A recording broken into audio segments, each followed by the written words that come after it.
Do you want some tips for braking so you can feel more confident on your bike so you can ride even faster? In this video, I'm going to show you some of my little tips that I used to feel more confident, to feel safer, so I can push even harder on the bike.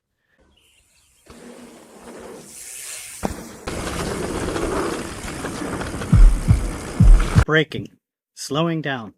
The best mountain bikers in the world aren't the fastest really because they're just crazy. They're the fastest because they're the best at slowing down. So I'm going to go through a couple of little tricks that I picked up from other mountain bikers over the years and that I practiced, and they have really helped me get faster on the bike.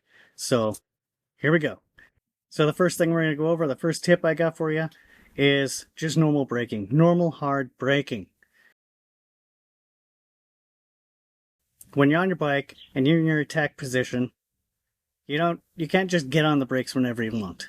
If you're going to brake real hard, you need to shift your weight back. As you get onto the brakes, you're going to want to shift your weight back on the bike and have your arms straighter.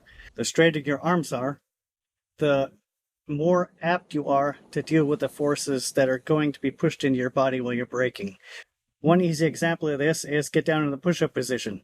And if you're stretched all the way out, have somebody sit on you. Should be able to hold them up, right?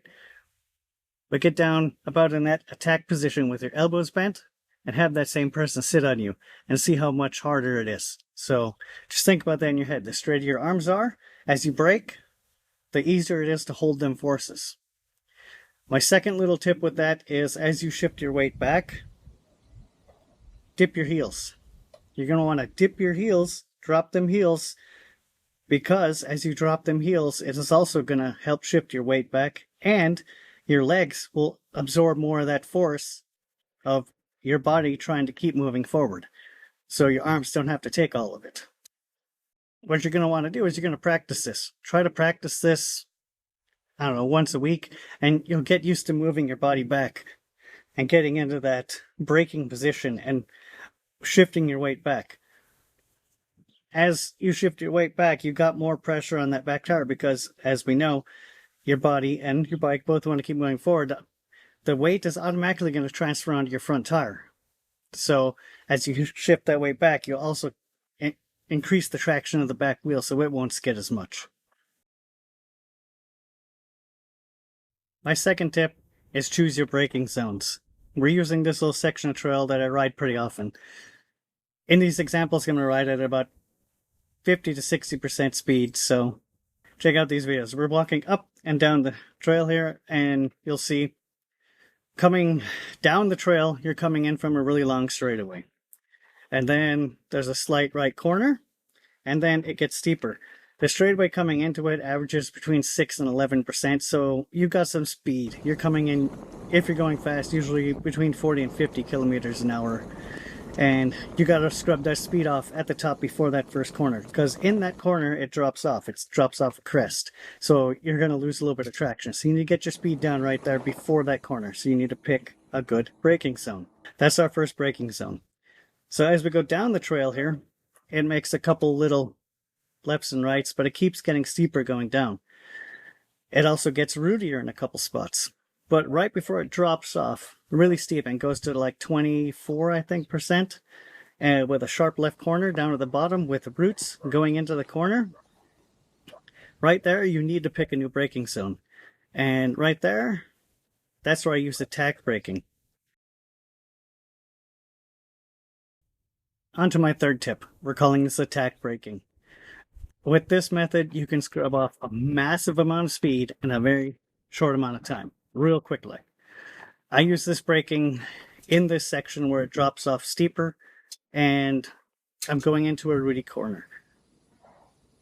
Because I'm going downhill, I need to increase my weight on the bike because I weigh less now because I'm dropping. What you want to do is you're going to want to sink into your bike a little bit. Just drop into your bike. That's going to lighten it a little bit. But if you're going straight or it's not really rooty, it's not really going to matter.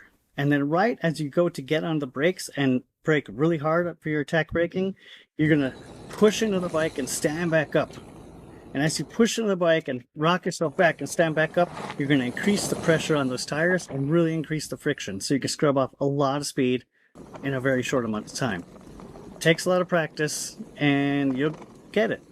When I first started riding, I was just using my back brake and keeping myself slow. And now I trust to roll into things much faster because I know I have it in my head that I can scrub that speed off much faster. So practice this attack braking. And in my example here, you will see that as my weight comes back off the bike, on the one example, I still stayed on the brakes. But as I stood up, and I was stood up all the way, and I scrubbed off a lot of speed, and I didn't do this violently. I did it really slow at a really slow speed and a really slow stand-up. So I didn't scrub a lot of speed, but if you do it with more power, drop farther into the bike and really push into that bike when you get on the brakes, you can scrub huge amounts of speed. So practice this. It has helped me out tremendously. The last tip I'm going to give you is covering your brakes. If your fingers are just laying on top of your brake levers all the time, waiting to be used, then you're pulling through that dead stroke every single time. And if you're doing that, you don't have a lot of control because you're dead stroke, dead stroke, dead stroke, and all of a sudden you're at the bite point and bam, bam, bam. You don't have as much control as if you cover the brakes. Pull the brake lever back just a little bit till it's almost at that bite point. And a lot of people have watched my videos and be like, dude, you're like always on the brakes. No, I'm not on the brakes. I'm covering my brakes. I'm pulling them back a little bit till they're almost at that bite point. That, when I do need my brakes, it's just a little squeeze, a little soft squeeze. At the beginning, you're going to have a lot more hand bump. Man, my arms hurt sometimes at the beginning. But as I get more and more used to it, the muscles, they get more used to being used like that. So it's not as bad. On really long descents, I still get massive arm pump. But this also helped me have a lot more brake control and a lot better modulation. So practice this. Just when you're riding around, pull them back, you'll find that point where they start to bite. So they start to bite. So let off just a little bit, a couple millimeters, let them out. And that's where you want to keep them as you're going down your trails and carving your trails, because you have much better control and modulation. I hope I was able to help you out with these couple tricks. I know this ain't the most professional video. Other than that, I got nothing else for you.